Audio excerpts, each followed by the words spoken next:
Picture this. A warm summer night in the Mediterranean. Tourists leaving restaurants, expensive cars rolling out of marinas, and somewhere on some street, a glimmer of metal catches the eye of the wrong person. Security footage from Barcelona, Ibiza, Marbella. They all show the same scene repeating itself. A visitor wearing a €50,000 watch steps into the night. Two men on a scooter glide by once, then twice. The third time, they move. One jumps off, grabs the wrist, twists hard, snaps the bracelet free, and is gone before the victim even understands what happened. 15 seconds, €50,000, end of scene. Except it isn't. Because that watch doesn't just disappear, it enters a pipeline. From tourist hotspots across Spain and France, back to one city that keeps showing up in every Europol briefing and every arrest report. Naples. Over the past decade, law enforcement noticed a pattern. Luxury watches stolen in violent daylight robberies. The same methods, the same style, the same neighborhood routes back in Italy. They call them many things. Rolex robbers, Neapolitan scooter crews, and unofficially, the Rolex Mafia. Tonight, we're going inside that ecosystem. The young thieves on scooters, the Camorra-linked networks behind them, and the hidden markets where stolen luxury watches are stripped of their identity and reborn. Welcome to the Lux Chronicles, where luxury meets its dark side.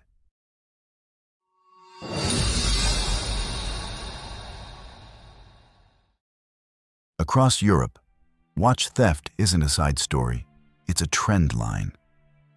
In Spain, France, Italy, and the UK, police departments have reported a sharp rise in robberies specifically targeting high-end watches.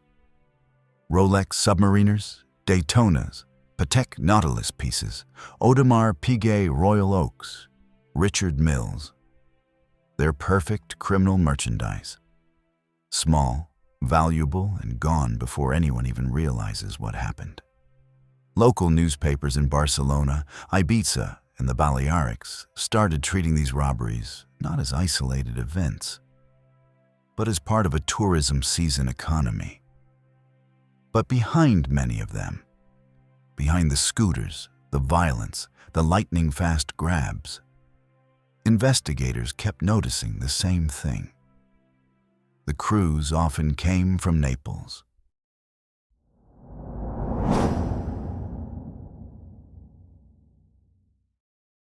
Naples is a city of beauty and volatility. Colorful streets, chaotic traffic, scooters flying through narrow alleys, a deep history of both culture and organized crime. For decades, Naples had a local reputation. If you flash a Rolex in the wrong street, you won't have it for long. But something changed in the past 10 to 15 years. What used to be local, opportunistic street robberies evolved into highly mobile criminal teams. Small crews of young Neapolitans, sometimes tied to Camorra clans, traveling abroad seasonally like criminal freelancers. Police in Spain, France, and Switzerland all reported the same pattern. Robberies in luxury districts traced back to the same neighborhoods in Naples, the same surnames, the same logistic style. This wasn't one central cartel.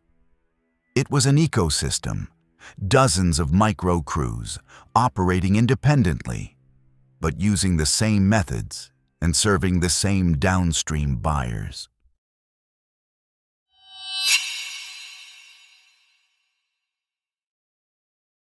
Victim statements in police files describe a consistent, almost choreographed method. Step 1. Scouting. A lookout spends hours near marinas, luxury hotels, high-end restaurants, and boutiques, watching wrists, not wallets. They look for steel sports models, gold Daytonas, Richard Milles, Pateks. They check how distracted the victim is. They study escape routes. Step 2. The signal. The scout sends a message, often via encrypted chat, to the attackers waiting nearby on a scooter or in a compact car. Step 3. The grab. 2 men arrive. One drives, one jumps. Sometimes they create a distraction, asking for directions, handing a flyer. Often it's pure force, twisting arms, punching, shoving victims to the ground. The watch comes off, willingly or violently. The thief jumps back on the scooter, and within minutes, the watch is already passing hands. This isn't random chaos. It's the first phase of a structured supply chain.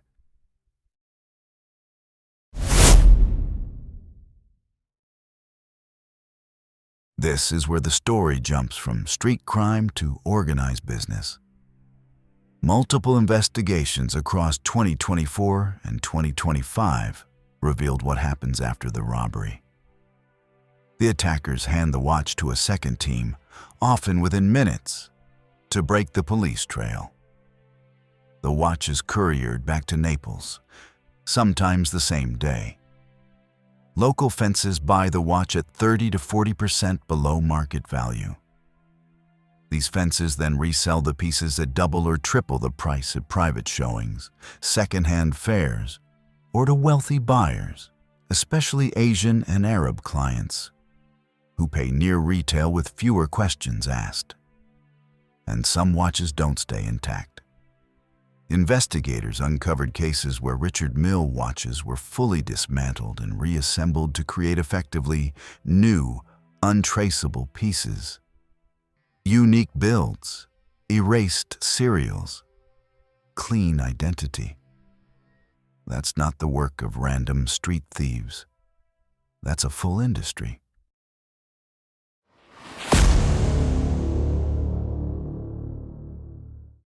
Most of these robbery crews are made up of young men, some barely 18 to 25, from tough Neapolitan neighborhoods. Some operate semi-independently, moving abroad on seasonal jobs. Others have documented connections to Camorra clans, which see watch theft as a high-margin, low-risk revenue stream. Victims report punches, broken wrists, being thrown to the ground, threatened with knives. And the fact these gangs often operate abroad makes them harder to track and even harder to prosecute. But the most important turn in the story is this: the money doesn't stop with the thieves. Investigators believe a portion of the profits goes into larger criminal structures, helping finance drug trafficking, weapons, corruption, and local clan operations. A stolen watch becomes part of a much bigger machine.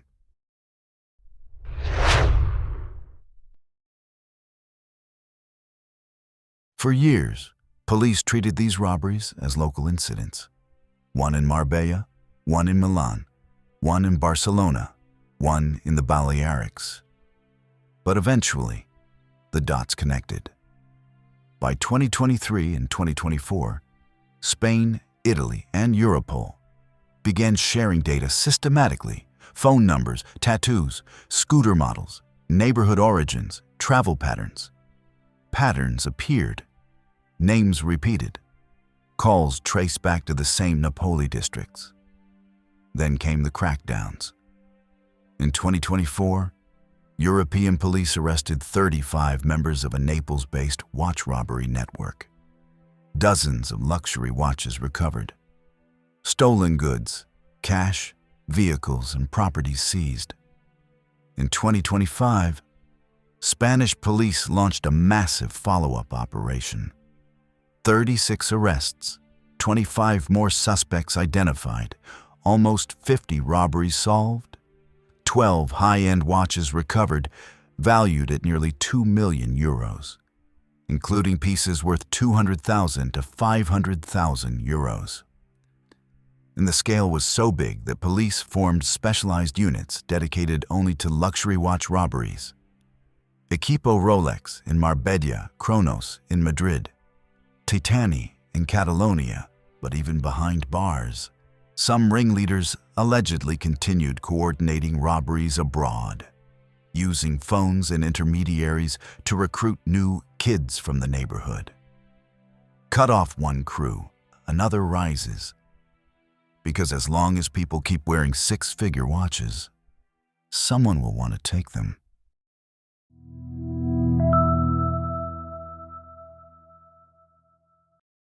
A luxury watch isn't just steel and gold. It's a milestone, a symbol, a personal treasure. For these gangs, it's just inventory. Insurance premiums on luxury watches have risen sharply.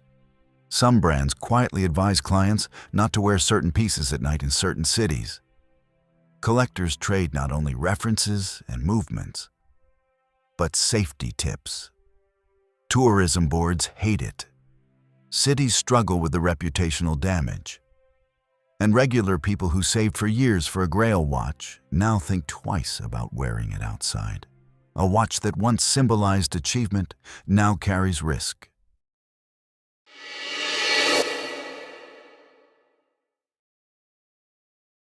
When a watch is stolen, it doesn't just vanish. It travels. It passes hands. It helps power something much larger. Police believe that for some crews, part of the proceeds go back to Camorra-linked structures, financing narcotics, weapons, corruption, and the recruitment pipeline that brings young thieves into the next season's work. A single robbery isn't just a moment of violence. It's fuel for a network.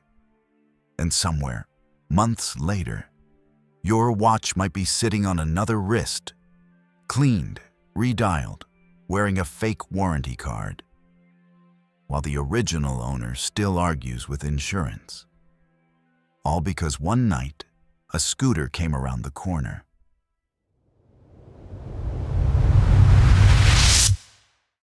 From the alleys of Naples to the marinas of Ibiza, to the private viewing rooms where stripped watches are reborn. This is the Rolex Mafia. Not a single gang, not a single boss, just an entire criminal microeconomy built on status, opportunity, and demand. In a world obsessed with luxury, a watch isn't just a watch. For someone else, it's a payday. If you want to keep following the world where wealth meets danger, where glamour hides crime, where status becomes a target, subscribe. This is the Lux Chronicles. And this was the story of the Rolex Mafia.